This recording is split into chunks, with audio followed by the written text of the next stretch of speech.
Hello, let's take a look at our modeling an ecosystem activity. This is part C of our diversity and life lesson. So you don't need to look at this video until you and your group are ready for part C. So in this activity, we're going to use a Jamboard to simulate some very simple ecosystems. What you see on the Jamboard here are colored sticky notes, and the X, Y, and Zs represent organisms in the ecosystem. And the A's, B's, and C's represent resources or things that these organisms eat. To simulate our ecosystem, each organism gets to move and eat something. And once each organism has done that, we'll say that one turn for that ecosystem has finished. Let's take a quick look at how this would work. In question 1A, we are given the simplest ecosystem. We can see 3 organisms, X. So organism X is able to move, so it can find a resource like A, and it can eat that resource. So A is deleted. It's eaten by X.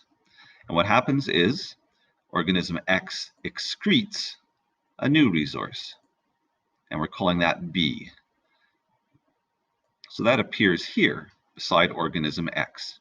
So we deleted resource A, and we made a copy of resource B and placed it into our ecosystem. So now this organism has finished its turn. We have another organism X over here. So it can move. We can go to this resource and delete it. And then it is going to excrete resource B. That appears in the ecosystem here. We have one more organism that needs to do its job. So organism X is going to move. It's going to eat resource A,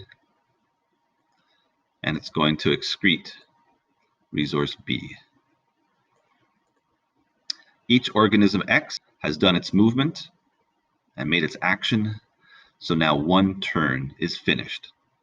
Okay, so we've modeled one turn of this ecosystem. So what we do is we keep repeating these turns, and we see what happens to the ecosystem as time goes by. There's one final idea that we used for our ecosystem, and that is if our organism can't find any resources to eat, so if those resources have all disappeared from the ecosystem, then that organism will die. And so if organism X can't find any more resources A to eat, then we delete that organism.